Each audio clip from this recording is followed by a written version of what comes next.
دجال کے بارے میں حیرت انگیز حقائق یقیناً دجال کے بارے میں ہم سب کے ذہنوں میں بہت سے سوالات گردش کرتے رہتے ہیں کہ دجال کیسے پیدا ہوا اور اس کے ماں باپ کون تھے اور اس کی بیوی کون تھی۔ دجال کے بارے میں بہت سے علماء کرام کا خیال ہے کہ وہ ایک انسان ہے جو حضرت ابراہیم علیہ السلام کے دور میں موجود تھا، اور اللہ نے شیطان کے ساتھ ساتھ دجال کی موت کو بھی ایک مدت تک ملتوی کر دیا، اور یہی وجہ ہے دجال آج تک زندہ ہے۔ لیکن آج وہ کہاں ہے اور وہ کب ظاہر ہوگا؟ تو اس کے بارے میں احادیث سے یہ ملتا ہے کہ دجال کو ایک نامعلوم جزیرے میں قید کیا گیا ہے جس کا علم اللہ کے سوا کسی کو بھی نہیں ہے۔ متعدد علماء کے مطابق دجال کا ٹھکانہ جاپان کے شیطانی، جس گھر کے رہنے والے انتہائی نیک اور ایماندار ہوں گے۔ یہ خاندان یعنی اس کے والدین سالوں سے بیٹے کی دعا کر رہے ہوں گے، اور پھر اللہ ان کے گھر بیٹا پیدا کرے گا جو دجال ہوگا۔ یہودی دجال کو اپنا مسیحا قرار دیتے ہیں۔ آج کے دور میں یہودیوں کے مطابق ان کا مسیحا یعنی نجات دہندہ یہودی النسل ہوگا۔ ان کے مطابق دجال حضرت داؤد علیہ السلام کے شاہی خاندان سے ہوگا اور تخت داؤد کا جانشین ہوگا۔ وہ انسانی نسل سے گوشت پوش کا ایک انسان ہوگا اور عام انسانوں کی طرح پرورش پائے گا، لیکن وہ غیر معمولی اور بہت سی پراسرار طاقتوں کا حامل ہوگا۔ یہودی علماء کے مطابق وقت مقررہ سے پہلے خود دجال کو بھی علم نہیں ہوگا کہ وہ یہودی قوم کا نجات دہندہ اور خدا کا منتخب کردہ ہے۔ خدا اس کی آمد کے وقت اس کو اس کا مقام بتا دے گا، تب وہ یہودیوں کا نجات دہندہ بن کر انتہائی حیرت انگیز قوتوں کے ساتھ سامنے آئے گا، اور دنیا بھر میں موجود دھکے کھاتے اور ذلیل و رسوا یہودیوں کو جمع کر کے اسرائیل میں بسائے گا۔ ان کے عقیدے کے مطابق وہ مسجد اقصی کو شہید کر کے اس کی جگہ یہودیوں کا قبلہ یعنی ہیکل سلیمانی تعمیر کرے گا۔ مزید ان کے عقیدے کے مطابق وہ تمام غیر یہودیوں کے خلاف ایک خوفناک جنگ کر کے ان سب کو ہلاک کر دے گا، اور وہ حضرت داؤد علیہ السلام کی سلطنت کو شان و شوکت کے ساتھ قائم کرے گا۔ یہ سلطنت اسرائیل کی سرحد سے عراق کے دریائے فرات سے ہوتی ہوئی مصر کے دریائے نیل تک پھیلی ہوگی۔ پھر وہ تمام یہودیوں کو اپنی بنائی گئی خود ساختہ شریعت پر عمل درآمد کروائے گا۔ یہودیوں کی کتابوں میں درج ہے کہ خدا نے دنیا کی بادشاہت کو صرف حضرت داؤد علیہ السلام کی نسل یعنی یہودیوں کے لیے مخصوص کر رکھا ہے، لہذا ان کا ماننا یہ ہے کہ دجال ایک عظیم پیغمبر ہوگا، لیکن حضرت موسیٰ علیہ السلام سے کم عظیم ہوگا، جبکہ ان کا مزید کہنا ہے کہ ساری دنیا دجال کی عقل و ذہانت اور طاقتوں کی وجہ سے اس کو بادشاہ تسلیم کر لے گی، اور دنیا کے سارے مذاہب ختم ہو جائیں گے، صرف یہودیت باقی رہے گی۔ اب آپ کو واضح ہو چکا ہوگا کہ یہودی دجال کے بارے میں کیا سوچتے ہیں، لیکن یہودیوں کے اس نظریہ کے برعکس ہمارے پیارے آقا محمد صلی اللہ علیہ وآلہ وسلم نے 1400 سال پہلے ہی بتا دیا تھا کہ یہودی دجال کو اس کی طاقتوں کی وجہ سے اپنا آقا اور رہنما مان لیں گے۔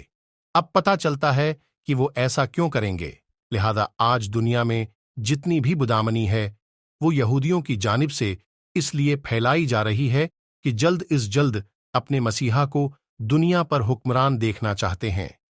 اسرائیل کا قیام بھی دجال کے استقبال کی پہلی باقاعدہ تیاری کی وجہ سے ہے۔ یہودی دجال کو ایک خوبصورت اور خوبرو نوجوان مانتے ہیں، لیکن اسلام کے نزدیک دجال ایک بدصورت اور کانا شخص ہوگا۔ اس کے بال گھنگریالے ہوں گے جیسے اس کے سر سے سانپ لٹک رہے ہوں۔ اس کی رنگت سرخی مائل سفید ہوگی۔ اس کی پیشانی اور گردن بہت زیادہ چوڑی ہوگی۔ اس کا قد چھوٹا ہوگا اور کمر میں قب ہوگا۔ اس کے باوجود وہ بہت طاقتور ہوگا۔ وہ عام انسانوں کی طرح نہیں چل سکے گا۔ دجال ایک مرد ہوگا اور اولاد پیدا کرنے کی صلاحیت سے محروم ہوگا۔ اس کی پیشانی پر دونوں آنکھوں کے بیچ کافر لکھا ہوگا۔ ایک دفعہ امام برزنج نے دجال کے نسب کے بارے میں فرمایا تھا کہ دجال جنات پر قابو رکھتا ہے، جس نے جنات کی نسل میں شادی کی تھی، اور دجال کے آبا و اجداد کا تعلق حضرت سلیمان علیہ السلام کے دور سے ہے۔ وہ مزید فرماتے ہیں کہ حضرت سلیمان علیہ السلام نے جنات کو قید کیا تھا۔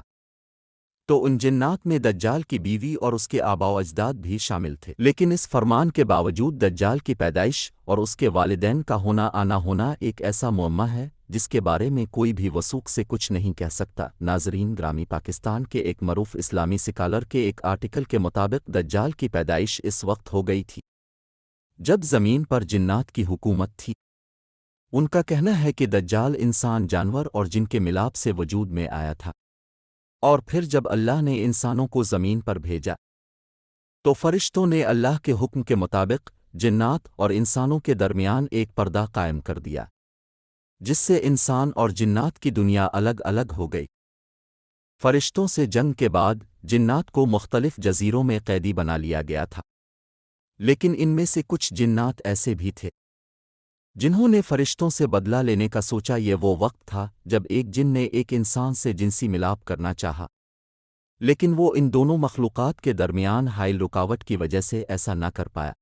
اسی دوران جساسہ نامی ایک اور مخلوق جو کسی جانور کی نسل سے تھی، اس نے ان دونوں کے درمیان اولاد کے حصول کے لیے خود کو پیش کیا، اور اس طرح انسان اور جن کا تخم جساسہ کے پیٹ میں پلنے لگا، اور اس طرح ایک تیسری مخلوق پیدا ہوئی جسے دجال کہا جاتا ہے۔ پھر دجال کو فرشتوں نے زنجیروں سے باندھ لیا تاکہ دنیا دجال کے شر سے محفوظ رہ سکے۔ ناظرین گرامی، دجال ایک قسم کی انوکھی مخلوق ہے جس کو جساسہ کے ذریعے تمام خبریں ملتی رہتی ہیں، کیونکہ جساسہ ایک ایسی مخلوق ہے جو زمین اور سمندر سمیت ہر جگہ پر رہ سکتی ہے۔ بہرحال اس آرٹیکل میں کتنا سچ ہے یہ تو صرف اللہ ہی بہتر جانتا ہے، مگر جساسہ کے متعلق ہمیں صحیح معلومات اس واقعے سے ملتی ہیں جس میں حضرت تمیم داری رضی اللہ تعالیٰ عنہ نے دجال سے ملاقات کا پورا واقعہ اب صلی اللہ علیہ وآلہ وسلم کو بتایا تھا۔ ایک دفعہ اسما بنت یزید بیان کرتی ہیں کہ رسول اللہ صلی اللہ علیہ وآلہ وسلم میرے گھر تشریف فرما تھے۔ اب صلی اللہ علیہ وآلہ وسلم نے دجال کا ذکر فرمایا کہ اس کے ظہور سے پہلے 3 قحط پڑیں گے۔ 1 سال آسمان کی 1/3 بارش رک جائے گی، اور زمین کی پیداوار بھی 1/3 کم ہو جائے گی۔ دوسرے سال آسمان کے 2 حصے کی بارش رک جائے گی اور زمین کی پیداوار 2 حصے کم ہو جائے گی۔ اور تیسرے سال آسمان سے بارش بالکل بھی نہیں برسے گی اور زمین کی پیداوار بھی کچھ نہیں ہوگی۔ خود کے جتنے حیوانات ہیں، خواہ وہ کھر والے ہوں یا داڑھ سے کھانے والے، سب ہلاک ہو جائیں گے۔